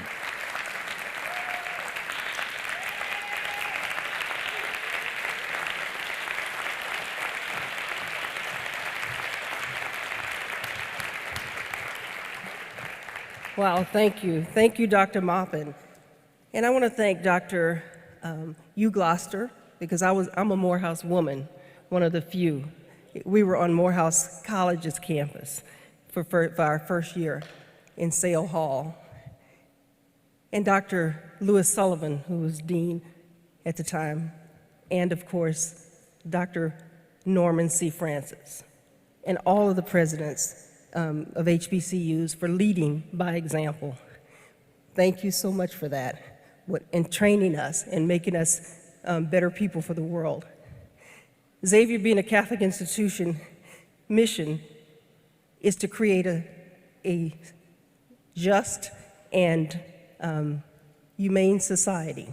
It's not just to train students or to teach them to do science very well or to teach them, it's to create a just and humane society.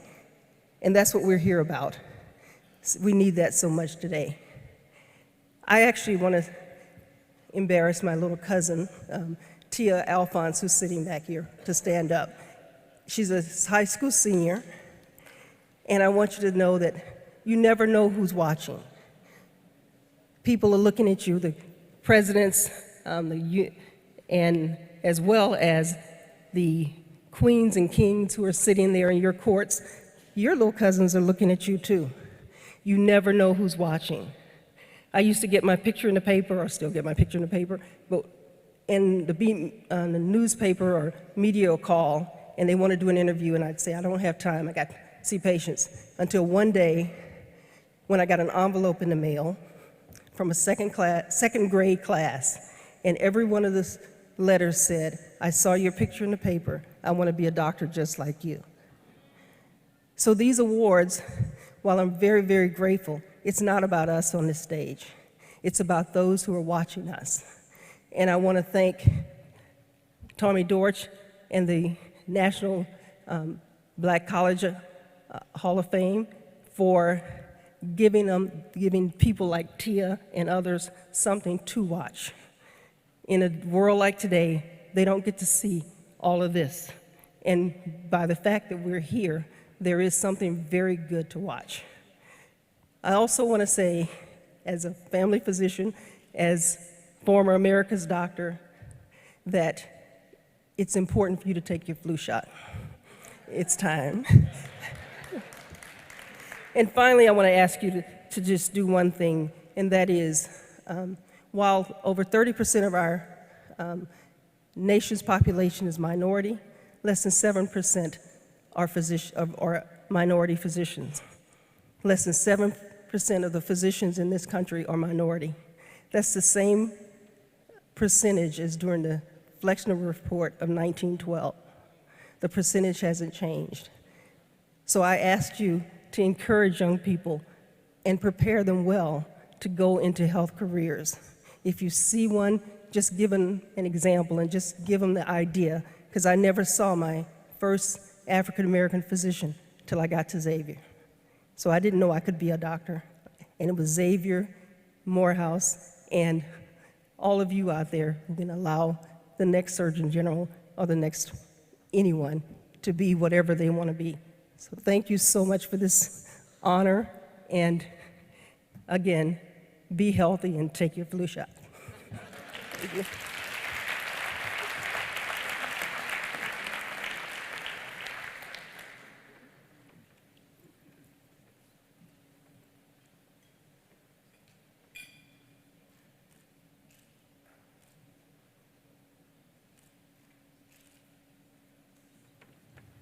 Let's hear it again for America's doctor. And don't forget, what? Take your flu shot. Our next awardee is Hakeem Oluseyi. He will be inducted by Dr. Beverly Wade Hogan, president of Tougaloo College.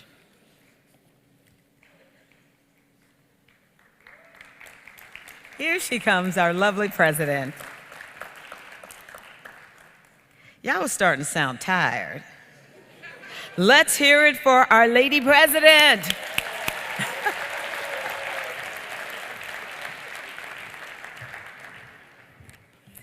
Good evening. This has been a very inspiring evening, and I certainly join in the appreciation expressed to Tommy Dorch and crew for bringing recognition of the value and relevance of our HBCUs today. It is my pleasure to present to you this evening a star among stars and the list of Tougaloo College distinguished alumni.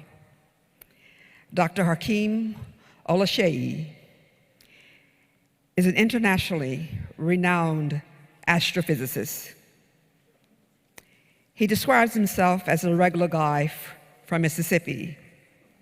He had a modest beginning, but he came to Tougaloo College in a nurturing and supportive environment that encouraged him to stretch beyond the commonplace. He earned not one degree from Tougaloo, but two, a Bachelor of Science in Mathematics and a Bachelor of Science and Physics. This preparation, encouraging his self-confidence, helping him to understand that he was equipped to go on any global stage, led him to Stanford University, where he received his master's and PhD in physics. He is an inventor, a science communicator, and humanitarian. He has played a major role in founding the African Astronomical Society as its first president. He has appeared in hit shows on Discovery International, Science Channel, National Geographic, and HBO. He is on the Science Advisory Board of Discovery Networks and the Science Channel. He has 8 US patents, 4 Europe patents, and over 60 scholarly presentations. He's an extraordinary man, and one we're proud of because of the journey he traveled to become one of the most outstanding scientists in the nation. Ladies and gentlemen, let's review the video. Good evening, everyone. First, I'd like to say thank you to Dr. Hogan. On behalf of Dr. Hakeem Oluseyi, it is an extreme honor to be accepting this for him. Unfortunately, family is very important to Hakeem, and not only was it important for him to come tonight, but he wanted his son, Lil Hawk, to be here and see these distinguished inductees tonight. Unfortunately, this week, Lil Hawk had a medical emergency, and so he called me up yesterday and said, Marcus, can you come in and accept this for me? So it's my pleasure to actually come in and say a few words about Hakeem. I won't go over. I just wanted to say a few things that the clip or that some of the things you may not know about him by seeing him on CNN or Discovery Channel or Science Network. While at Stanford, I met Hakeem, and what most people don't know is that his name means something to him. Now, as a philosopher, I find meaning in everything, or I look for it at least. But when I met him, he was James Plummer. Now, not to take anything away from any of the James in the room, but Hakeem wanted his name to be something that he would always strive to be. Because as you say your name, it's something that he was always moving towards. So he chose Hakeem, which for any of the linguists in the house, Hakeem is Arabic for wise, something that he always wanted to strive for. He chose his middle name to be something that even if he didn't become wise, something that will always be true to him at his core. He chose Muwata, which is a Swahili word which means he who seeks the truth. Lastly, because family is so important to him, and although being a scientist, he wanted his family to know how important God was to him. So he chose the Yoruban word Oluseyi, which means this is done by God. Now, I pointed out, and for those who are playing letter bingo, that his initials are HMO, which makes him Dr. HMO. I thought it was kind of funny. But lastly, what I wanted to say about Hakeem, and please forgive me for going over, I met Hakeem when he was getting his PhD in astrophysics from Stanford. Let me say that again, astrophysics from Stanford.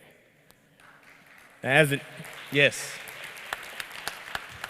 I knew he was a remarkable man then, but what made him stand out more to me as an undergrad at Stanford was that he had this extreme pride in everything he did.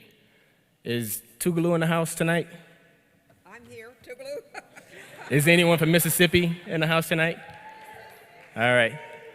What I wanted you to understand is that Hakeem was very proud to have been educated from junior high, high school, and college in the state of Mississippi.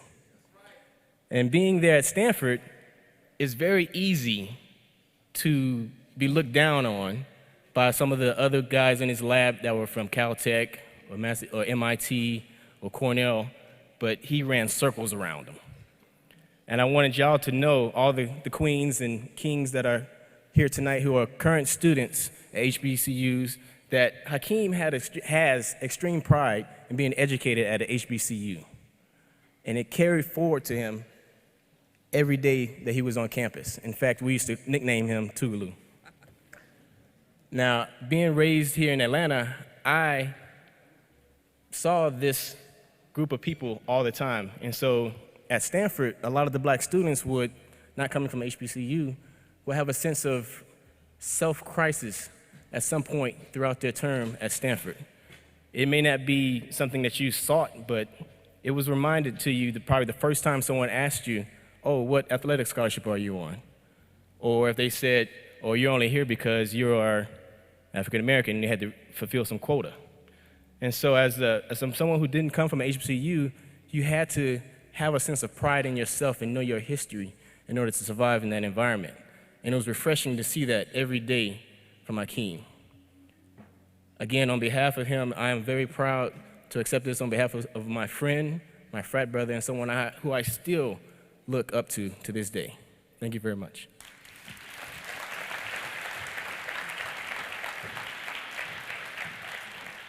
Very well spoken. Thank you very much for representing him so well. And now, Dr. Larry Irvin and Dr. Colette Burnett will present the Lifetime Achievement Award.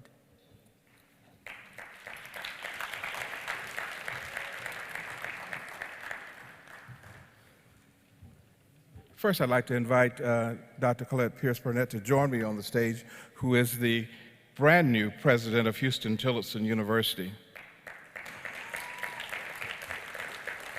All too often we hear about what alumni of our institutions are not doing.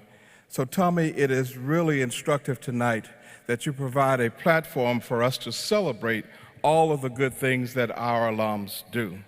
So we are ecstatic to present to you this evening our alum, Mrs. Ada Collins Anderson, who is a graduate of Houston-Tillotson, having received a degree in home economics and having earned a master's degree from the University of Texas at Austin. Hers is an instructive life.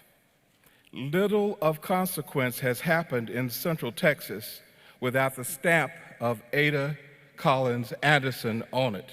You don't hear very much about her. She has a litany of firsts that she has accomplished in her life, but most importantly, she has made a difference in Central Texas, throughout the Republic of Texas, and indeed the United States as a counselor to governors and a special counselor to LBJ when he served as President of the United States. Most recently, she made a cash gift of $3 million to the university in cash to ensure that we would be able to construct a community health and wellness center to serve those in our community that had gone underserved for years. This is just a capstone for what she has achieved. So we are delighted to invite you to watch the clip.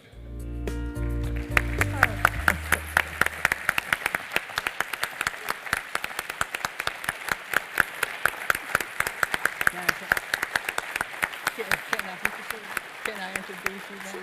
Oh, okay. I think I'm one of the few inductees, thank you very much, who has the privilege of having the immediate past president of Houston-Tillotson College and the newly elected president of Houston College, both here with me on the stage. And this is Dr. Larry Irwin, who did wonders for Houston-Tillotson College in Austin, Texas, and he's passed it along to our new president. Come on over. Dr. Colette Burnett.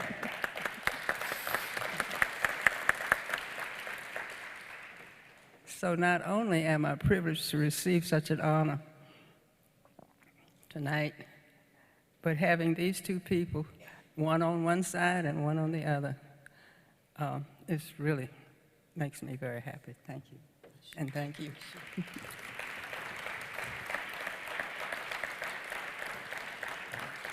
I want to mention one other thing.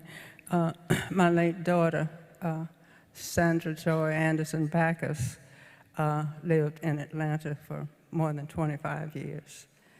And so in her honor, I accept this award.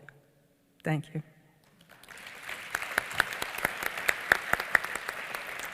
I should mention that her late daughter was truly appreciated in Atlanta because she was such a strong contributor to the arts in Atlanta, particularly the art museums. Sandra has been sorely missed in this city.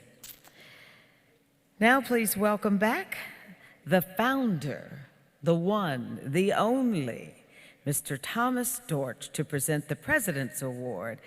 Without Tommy, we would not have the National Black College Alumni Hall of Fame. Let's welcome him back.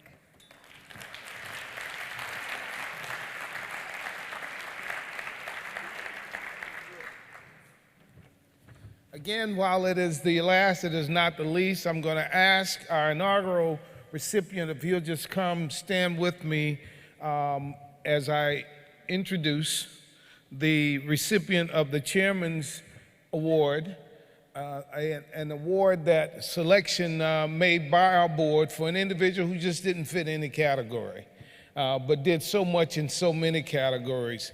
And so while I prepare to bring on that honoree, Dr. Vivian, if you will just join me here, that this is my hero. This was the inaugural recipient of the Chairman's Award. And let me tell you a secret. See, he was supposed to induct Elizabeth Omalami, but she was his baby and Andy's baby, so Andy figured since he got the mic first, he was going to induct Elizabeth Omalami. So we just let them go ahead and do their partnership. But as I now bring to the stage a man who is a hero from Katrina, who has been a mentor, who again from his days in Winston-Salem State has never stopped making a difference for people. I'm going to bring to you, again, first let's roll the video because the video says it all, and then I will bring the Chairman's awardee for 2015. Please observe this video.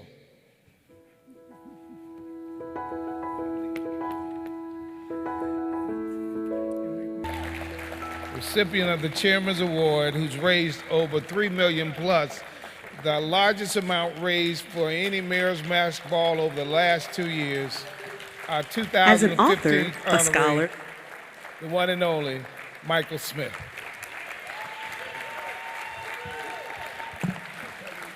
Thank you. You know, I said I wasn't going to watch that before I came on stage.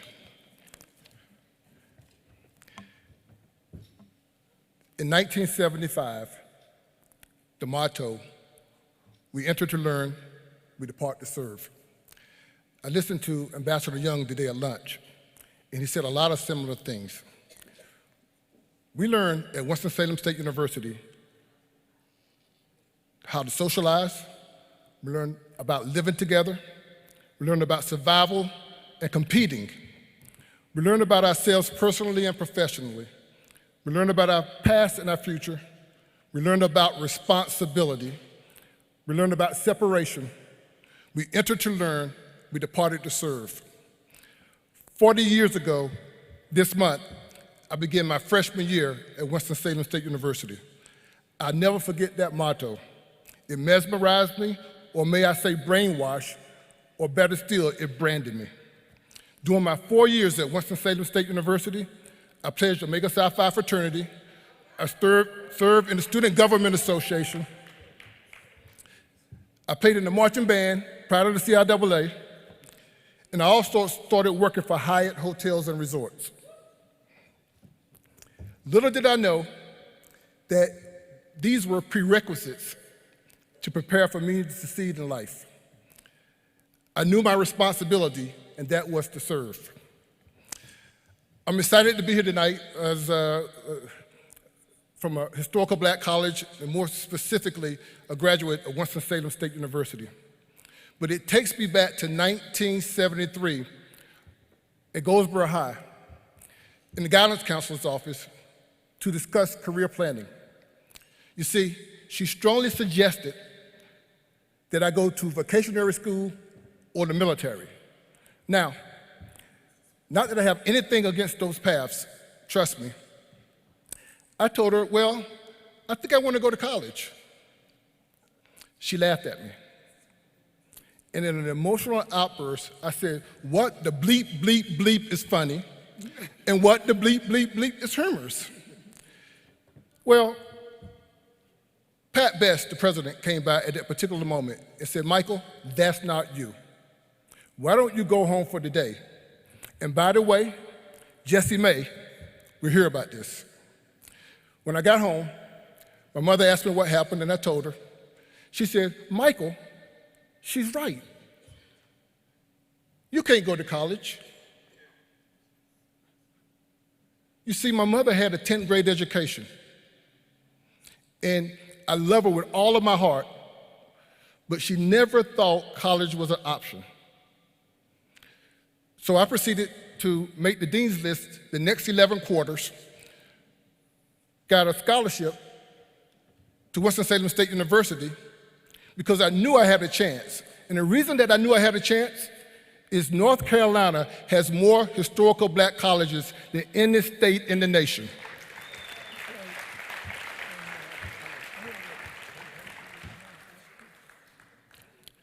This gave me hope.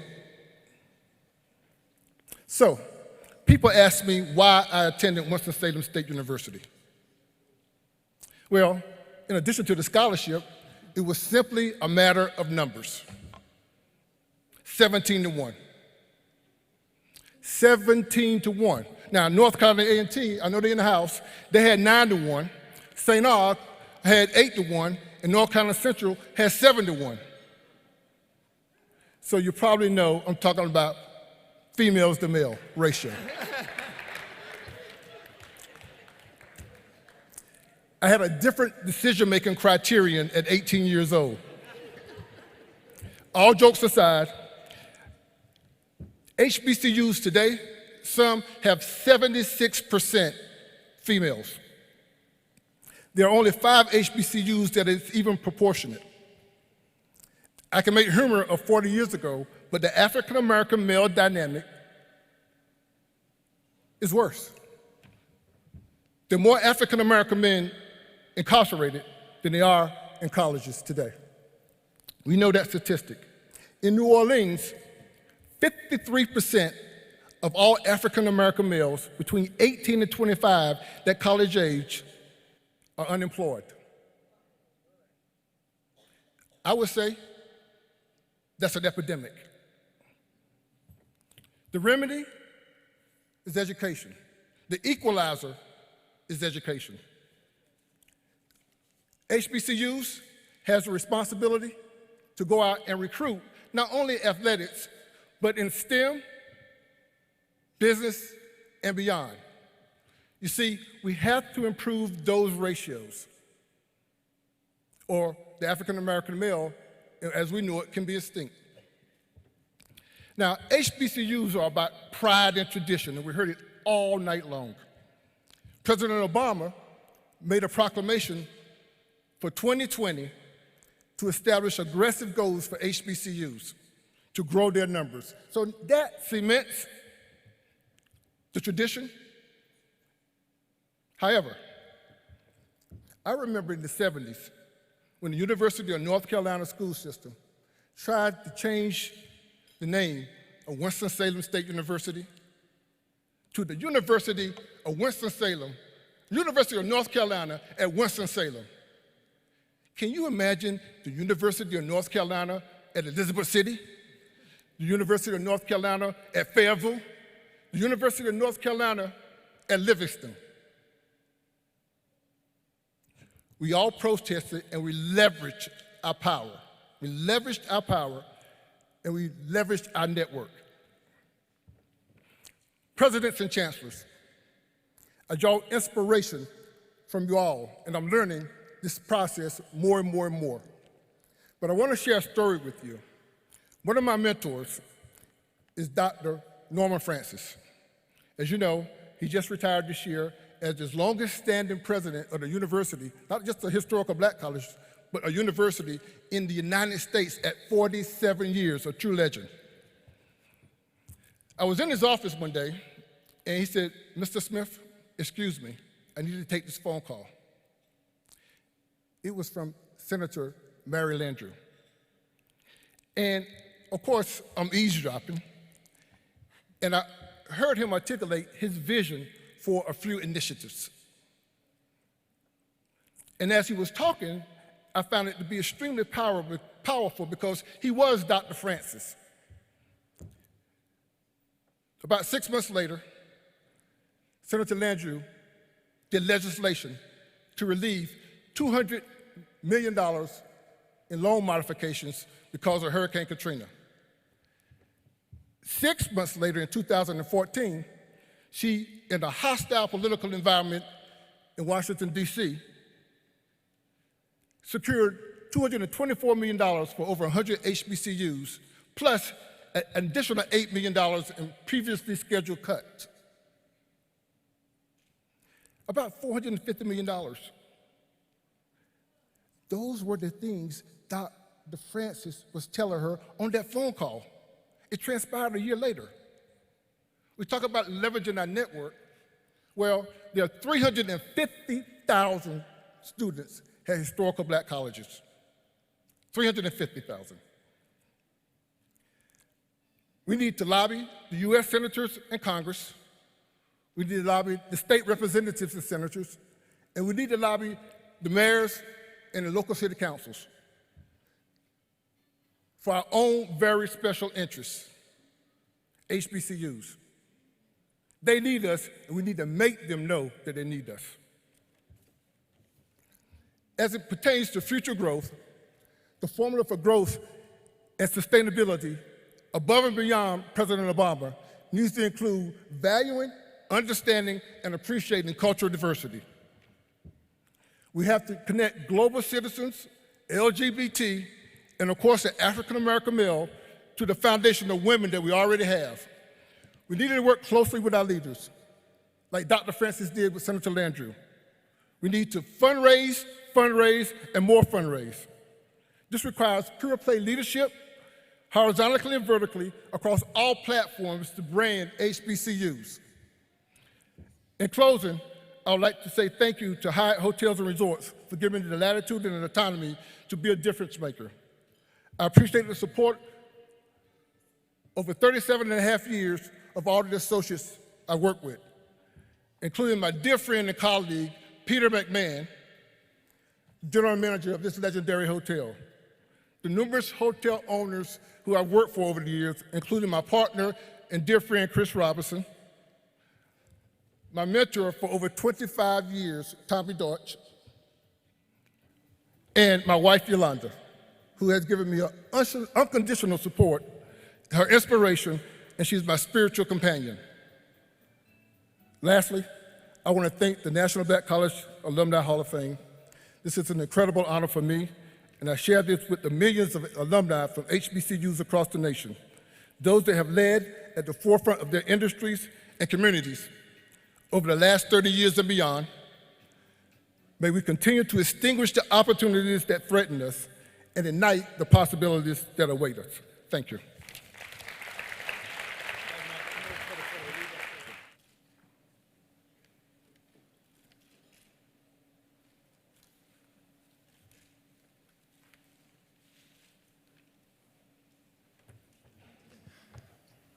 Dr. Thomas Wesley Deutsch Jr. is a visionary. His dream was that they should be recognized, the distinguished alumni of historically black colleges is a first. Tonight, we salute the trailblazer of the visionary leadership of the National Black College Alumni Hall of Fame, Dr. Thomas Wesley Deutsch Jr.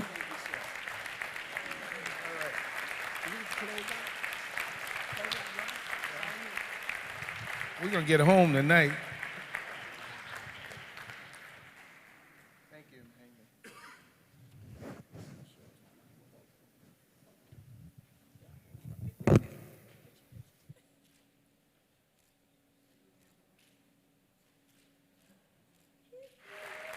So before we completely close it out, our thanks to sponsors Georgia Pacific Foundation, Delta Airlines, Wells Fargo, and a round of applause for the 2015 Hall of Fame class.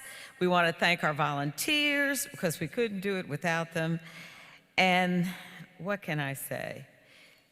Mike Phillips is getting ready to come up to end the evening. But before he does that, a reminder, the silent auction is closed at the end of the program. Please go outside and claim your gift, okay? Mike, you coming up?